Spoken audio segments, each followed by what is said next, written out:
Hello. Is May 18th, 2025, and it's 1,751 days since Richard was forcibly removed from his barracks there on Fort Bliss, and they ended his life. Um, who are they? Well, it was internal. It was absolutely internal. Leilani Hart, a prime suspect in the case, said that it was a code red. Code red. Those aren't my words. Those were her words. And of course, she filed an affidavit um, against her family members for the worst type of crimes against children, illegal weapons purchasing, um, being in possession of child films on the worst type of crimes against children. And so,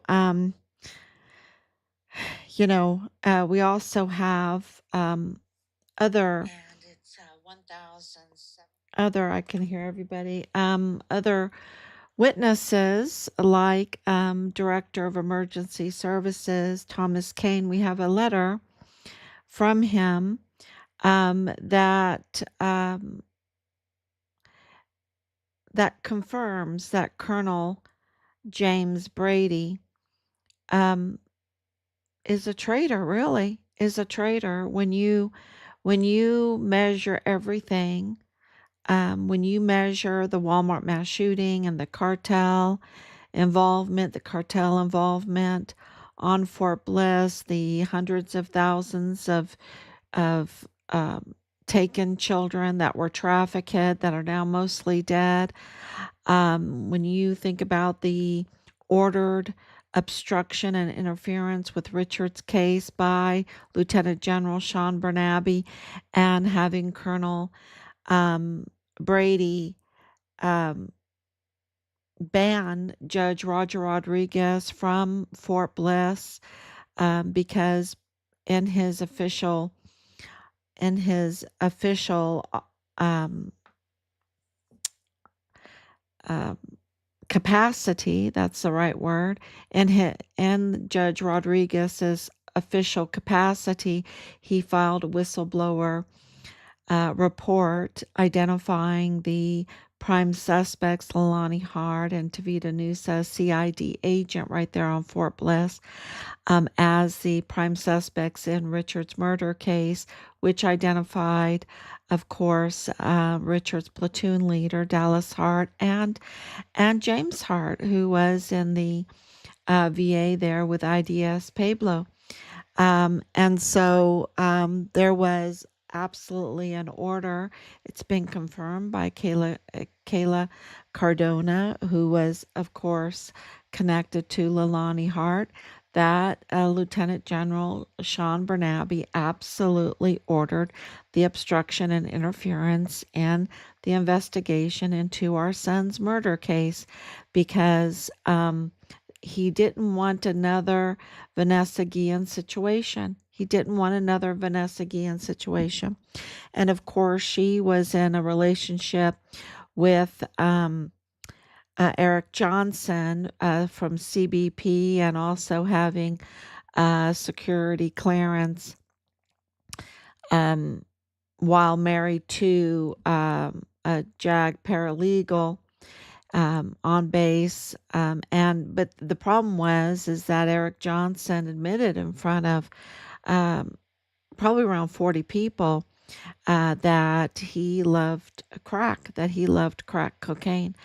And yeah, so and her connection with cartel, her being the assistant to Lieutenant General Sean Bernabe, and then having the conflict of interest with her husband being in working as a paralegal in the JAG office there on Fort Bliss, and then her relationship not only with Eric Johnson of CBP, but also the attorney CBP, um, Chris Meisner.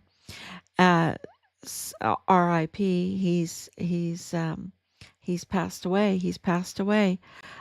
Just a couple weeks ago, he passed away.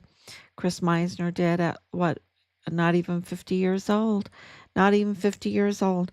Um, so this is really, uh, when you look at Colonel Brady and his order to obstruct the whistleblower in Richard's case and obstruct his, because you see he was in his official capacity as judge.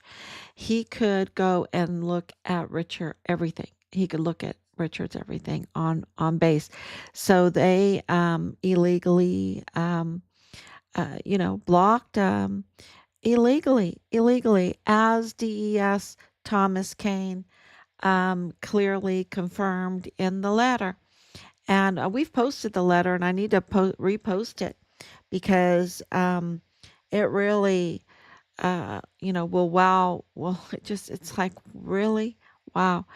Um, and don't forget that DES Thomas Kane, knowing all of this because he's the director of emergency services and he had the control of all the cameras and everything on Fort Bliss and uh, there was just so many terrible things going on Fort Bliss in this time, including a 14-year-old girl living in the barracks for four months, compromising every soldier in the barracks. Compromising. Can you imagine? You have a 14-year-old girl living in the barracks. You can absolutely blackmail. You can absolutely use that against every soldier. It is just absolutely a security breach. And that young girl was the stepdaughter for one of DES Thomas Kane's security guards.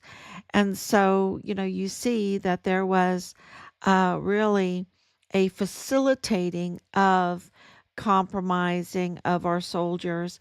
Also, facilitating the criminal trafficking that was cartel-tied with our military on our military base. The evidence is just mountains high, mountains high. And he also is the one, when asked about Richard in a very callous way, said, well, he's just good food for a good meal for the coyotes, right? A good meal for the coyotes, which, if you're some rotten person, okay, you might get away with saying something like that. But for the DES to say something like that, the director of emergency services for Fort Bliss to say something like that about one of his soldiers, because it's his job to keep every one of those soldiers and our equipment and our base secure. And for him to say something like that is just absolutely a breach of everything, every bit of his duty, a breach of every bit of his duty. So this is, and I know it's very late. We're burning the midnight oil, but it just couldn't be helped because all of the evidence is piling in, and there's a lot of things going on behind the scenes. And, for all the naysayers, right, that, I just want to give hope to everybody and what we've done and what is being done right now. We are working very, very hard to make sure that there's accountability. We're not giving up. Have we seen a big green machine in front of us? My husband calls it the big green mean machine. Um, and I want to say the compromised. I want to say, why the hell are we paying taxes? Because of, that goes to paying for this disaster that we have, this security breach that we have, this national security crisis that we have, in our Senate, in our Congress, in our justice system, even in the White House, in the highest office. We had Biden, and he was for 4 years. He was absolutely sick. He was absolutely mentally sick, not capable of having the position of the president of the United States and everything that entails, um, and having to be the CEO of all his secretaries, right? All of his secretaries. And he didn't even talk to them for months. Um, it is just really, it's just unbelievable the amount of fraud, waste, and abuse, the grand larceny, the deception, and what this does is corroborate, because we want to stay focused here. Corroborates the rogue, the rogue uh, officers and the rogue leaders, and which and illegally rogue. And this reminds me of Ken Paxton's um, statements today or yesterday. I first read them yesterday, and we're going through it all because El Paso County is suing the Attorney General of Texas, Ken Paxton, because in 2024 he passed a new regulation that they have to give him access to cases to cities over 400,000, which is El Paso, has to give him access to cases for review. Um, and we didn't know about this until this lawsuit came up, and we're very very happy that Ken Paxton is saying, open up your cases, district attorney in El Paso, because the DAs there are fake. The DAs are illegally rogue. They're rogue and they're illegal, and they're fake. They're fake. They're illegal. They're rogue, and absolutely they've been obstructing and interfering. Um, in the Walmart mass shooting case and in our son's case, the Fort Bliss whistleblower soldier Richard Halliday that was reporting on the cartel military tied criminal trafficking. And so, yes, give it over to Ken Paxton. And they don't want to, you see. They don't want the oversight. They don't want the checks and balances. They are like, they rather try to bring a lawsuit up, and he calls them out and calls them rogue. And I want to call, you need to call them illegally fake rogue, because the DA there, and you notice that it was Christina Sanchez that came out, the county attorney, and because um, James Montoya could not answer for this lawsuit against AG Paxton, even though he's the object of it, right? It's his, his usurpation of that office that is really uh, the target, right? And Richard's case, I'm hoping, and the Walmart mass shooting case, I'm hoping, and these big cases, because absolutely they need oversight. But James 2028 stamp Montoya, he can't get out there and do the PR of this. He can't go out there and beat his chest and say, oh no, we need privacy or whatever. We can't have the oversight. We can't have the transparency. We can't let you know how much we really spent on the Walmart mass shooting case, how much we really spent on Richard's case, how much, how much did we cover up? How much did we obstruct? How much did we erase? How much did we do the 86 with, right? The 86, the throwing out, the tampering, the timestamp tampering, the 2028 stamp, right? The failed installations, the witness intimidations, the plotting, the conspiring, the all of these things that are going on in El Paso County, because it's cartel tied. It's cartel tied, and it is absolutely military industrial complex contract tied, because and those contracts are tied to the the cartel. And I've always wondered, why would they want to do that? Why would they want to be treasonous? Why would they want to be traitors? And it's very, very clear now. It's because they have to manage whistleblowers, and they want as few whistleblowers as possible that would have the guts to uh, write out a report or to call law enforcement and to report what they have seen. Um, their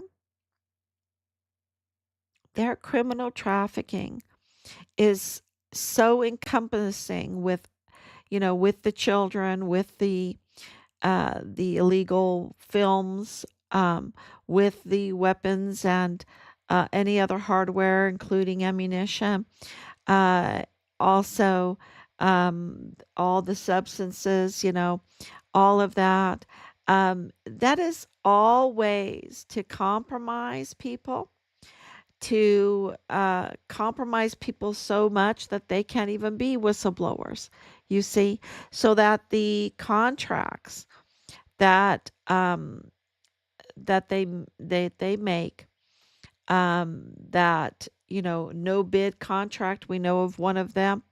We know of yeah, and we know all about the contracts. Um, they're shady. They're very, very shady. Um, and it's millions of dollars, y'all. It's millions of dollars. And so in order to operate shady of these military contracts, government contracts, open checkbook contracts, open checkbook cases, um, to charge the taxpayer way, way, way, way, way fraudulent amounts, way more than what is absolutely necessary.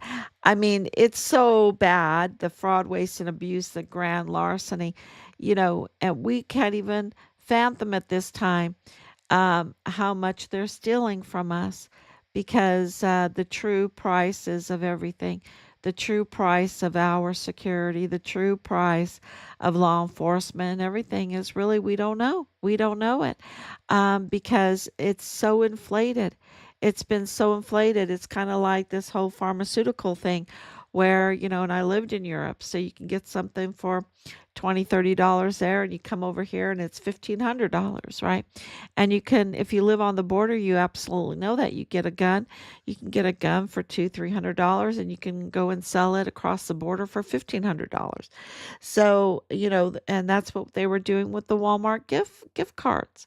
Um, so, uh, it's very clear how this whole thing is exposed, and is operating, and with these underground tunnels, and hear all the talk about the fence, and all along they have all these underground tunnels, right? They have all these tunnels that go everywhere, all over El Paso. So, and and the thing is that this is a God thing, because I learned about that when I was in eighth grade. I was in eighth grade, and we lived there, and I was going to Bassett, and I was swimming with the sand sharks, and very, very in shape, as a young girl, very, very in shape, and jogging with my dad all over Fort Bliss. And we talked. Those are sweet memories. But he told me there were uh, uh, tunnels everywhere, everywhere. Okay, because and that's why I say that El Paso is an ancient city, and I don't even think we get taught that, but you can see it on any map, on Google Earth or whatever. You can see the grid, and that grid is that like underground, and there was water there, a lot more water there in the past. And I know that in the Rio Grande, there was a lot more water when I was a girl. So there's a water mafia, and then you have all of this cartel activity that has been facilitated into really, it's been facilitated into El Paso and facilitated onto our military base and into our military because that criminal trafficking that's connected to the cartel, you know, El Paso is the front door, right? El Paso is the front door with Fort Bliss.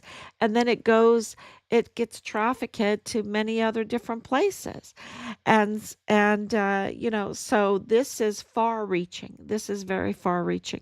So I don't think um, it is an accident that Alexander Gerhard Hofmann, a German national, was targeted at the Walmart and it's a cartel style like execution because it was a headshot, right? It was a headshot. And that is not you look at any kind of mass shootings, that's not what you see. So there was two and there might have been more. There might have been more. But even Memo Garcia had things to say before he passed away because he lived months after. So yeah, this is all cartel tied. This is military tied, and it goes high up. When you think about Mealy, when you think about Austin, when you think about McConville, these are all generals. These are all generals. General Kelly, um, General Kelly was Southcom, right? Was the Southern commander. Uh, it, and his relationship with Comey, the FBI director, up to no good. They're all up to no good. And we pay them, y'all. This is our tax money. I just think we need to withhold our tax money from them. I really do. And what the heck is the the Congress doing about this?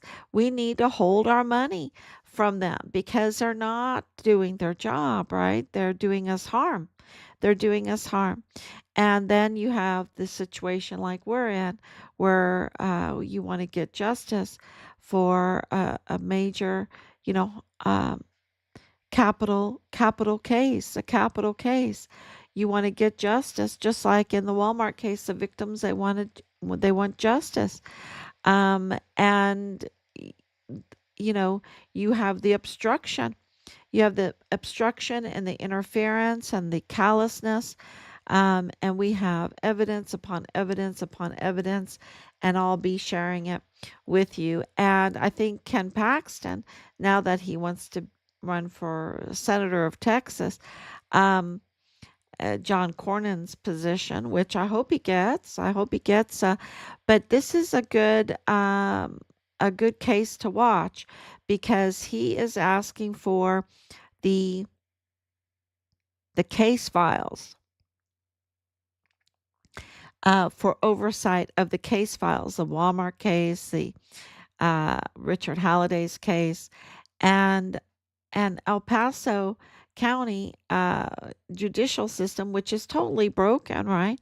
It's totally been sabotaged with a fake medical examiner, fake judges, fake DAs, and then you have the Mayellas in the federal courthouse, the Mayella Crucius family, that absolutely were uh, drowning in their participation in this Walmart mass shooting, Patrick Crucius case. Okay, the Mayellas, the Michael Mayellas, Lorraine Mayellas, they're absolutely uh, with Patrick's brother and Alexis Mayella and Brian Crucius, Brian Blake Crucius. So yeah, they're this was not a random place. All the narrative was absolutely false, and the media did that. The media did that, and so they need to be held accountable too.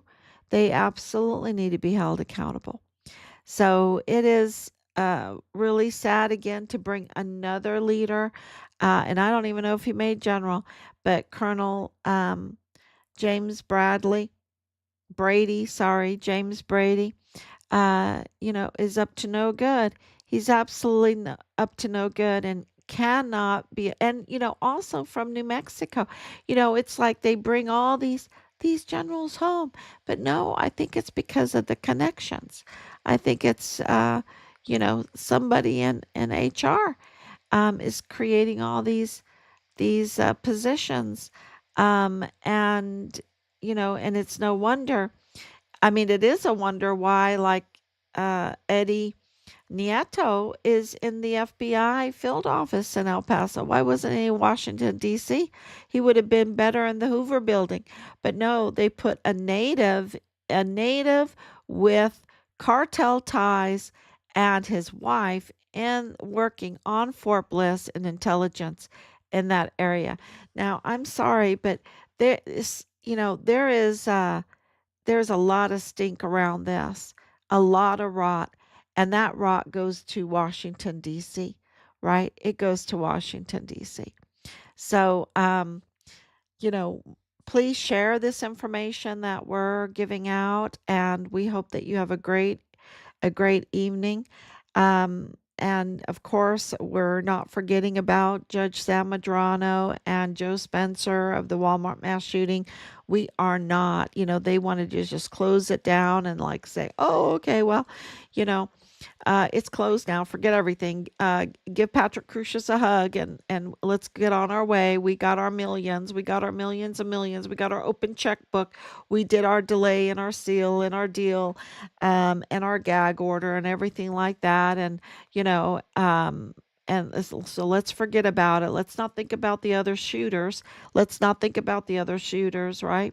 Let's not think about all the people that died throughout this whole case too, not just on the day of the massacre, but throughout this whole case. So it is really a stain on the United States, really on El Paso, until we get accountability. So, and it takes, stains take a lot of rubbing. They take a lot of rubbing to get out. And, and so we haven't forgotten. We haven't forgotten one bit about their violations, about their criminal activity. So thank you, Anicia, for coming on. Thank you for your prayers and your love. And, we just have to continue to expose this huge criminal syndicate that includes military and the cartel, and what Richard was reporting, because he wasn't compromised and he felt confident that he could report it. And um, and as soon as and I'm very convinced of this, as soon as Yvonne Rosales won, and that was an upset win, they they decided that retaliation wasn't enough and that they couldn't even send him away. You would think with all of their human resources to funnel their people into that area, to keep Dallas Hart there, to keep Brady there, to keep Jones there, to keep Roddick there, to keep Bernabe there. Bernabe is not new to that area. Bernabe there, to keep all of these. Clem Coward there. He's been there for so long, and then they put him in the sexual assault in Washington D.C. They got rid of him to protect him, but they didn't do that to Richard.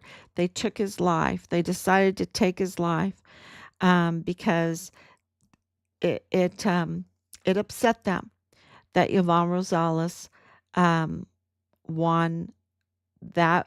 Um, it was like an election in July, right? Was it July 14th? She won that election, and they were upset, and they didn't have anything. If she would have, and she did look into his case, and she clearly they saw the retaliation, and They've already whitewashed, did the 86 on the retaliation in Richard's file because it's so damning to them what they did to Richard, right? It's so damning abuse of power to them. And just like the 86 uh, Judge Roger Rodriguez's whistleblower report identifying Leilani Hart and CID agent Tavita Nusa as the prime suspects in Richard's murder case. So, they 86'd a lot. They tried to 86 Nadal Bayim, the Palestinian arms dealer, right? That's the father-in-law of Bradford Bugado in the G3 of the 32nd ATCOM. They tried to, um, you know, 86 this, right?